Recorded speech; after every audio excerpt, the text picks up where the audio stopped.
I'm going to start at the beginning,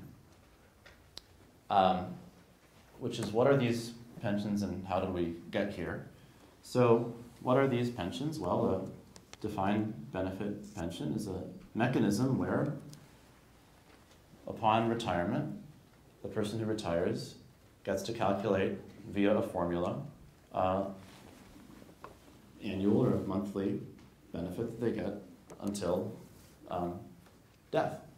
And that formula typically is something like a certain percent times, like maybe 2.2%, usually in Illinois, times the number of years served.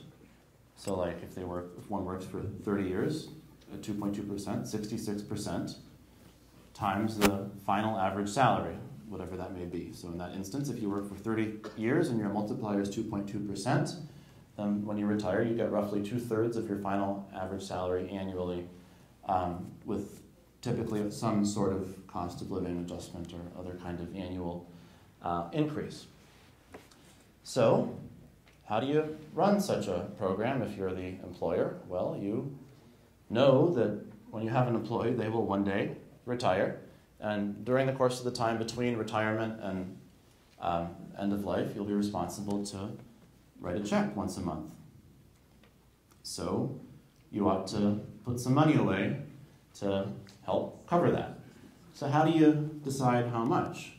Well, let's see. So you need to first guess what the final average salary will be. So that involves predicting future raises and also predicting when the person's going to retire. Then you also need to predict how long you're going to pay the benefits. So that means predicting the longevity of the person. And then you also had better hope, if you want the whole thing to work, that the money that you put away now is going to bring some returns.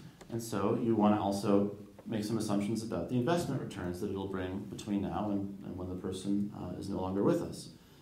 So that's a lot of assumptions, and we hire actuaries, some of whom are in this room. One of whom is smiling right now. Thanks, Mitch. Those of us who went to school for things like math and actuarial science, we don't wave all the way. We're a little bit reserved, but we smile. And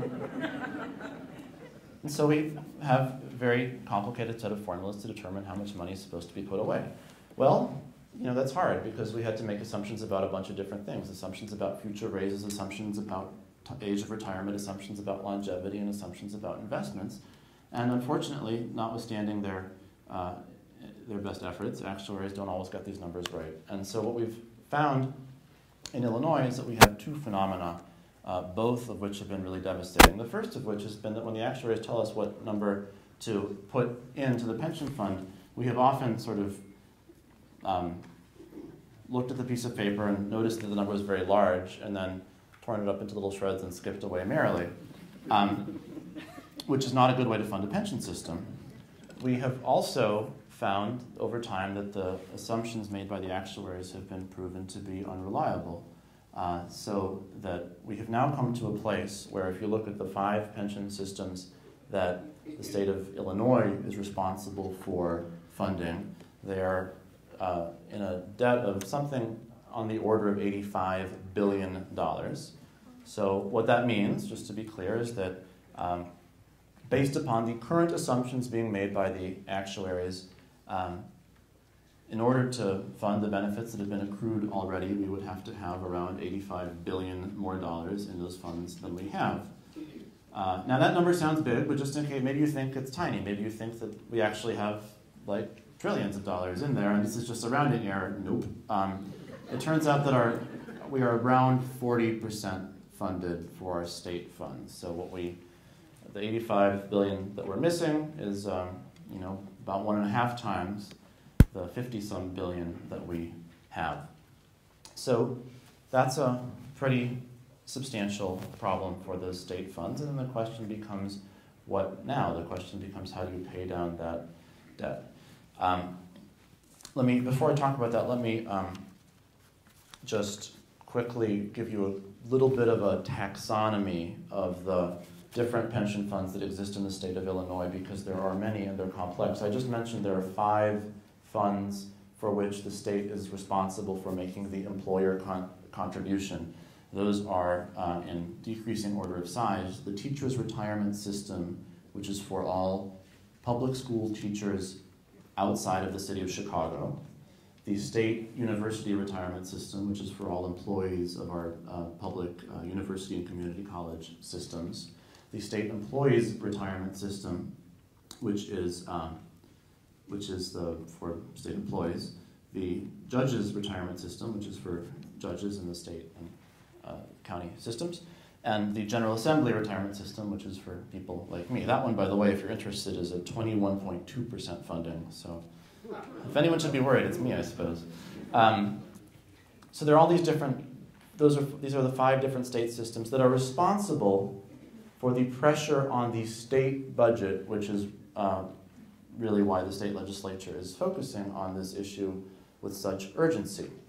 But they're not the only pension systems by any stretch of the imagination. There are really kind of, I would say, 4 different categories of pensions. That one that I mentioned, for which the state makes the employer contribution, and then 3 others. The next pension system is there's a variety of different pension systems for municipal employees in Chicago and Cook County. So the Cook County employees, the Cook County Forest Preserve, the Cook County Metropolitan Water Reclamation District, Chicago Laborers, Chicago Municipal, Chicago Park District, and the Chicago Teachers Pension Fund. So those are all individual municipal retirement systems funded almost entirely by their local property tax paying bodies. So the Chicago ones are funded by Chicago property taxpayers, and the Cook County ones are funded by Cook County property taxpayers. The next category are the public safety pensions, the police and fire pensions. This would be a great time to thank the Glenview Police Department for being such an extraordinarily gracious host to so many of us. Thank you very much. So these are a very complex network of over 600 different pension systems. Basically, the rule of thumb is one for each municipality, so some of them are very small, though of course the Chicago Fire and Chicago Police pension funds are quite large.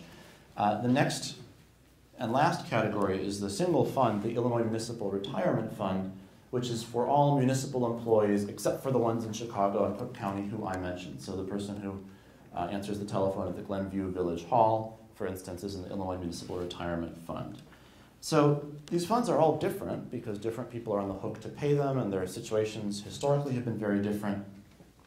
Again, the first 5 are the ones the state is on the hook for, but the others are also in pretty substantial trouble, with a notable exception, actually, of the Illinois Municipal Retirement Fund, which is in pretty comparatively good shape. It's currently funded at 83.2%, so that's not perfect or anything, but it is, given the fact that it's been a very tough time for investment returns of late, something that one could live with.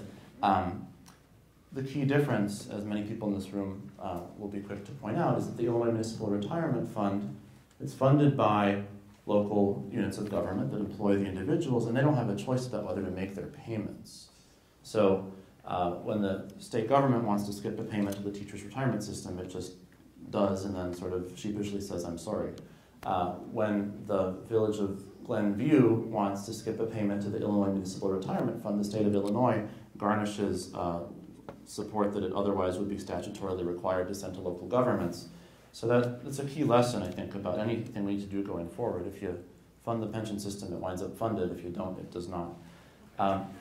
But the other non-state systems, the various police and fire, as well as many of the Chicago and Cook County pension systems, particularly the Chicago ones, are in very serious trouble as well. That's why you'll read about the mayor of Chicago pushing extremely hard for pension changes in Springfield. The city of Chicago gets told by the state government what to do vis-a-vis the pension fund, and what it's been told is you've got to promise these benefits, but by the way, you don't really have to pay in, and now they're in a very, very serious challenge, which under current law would find them having to double property taxes in 2015 or something. It's really a very, very serious challenge.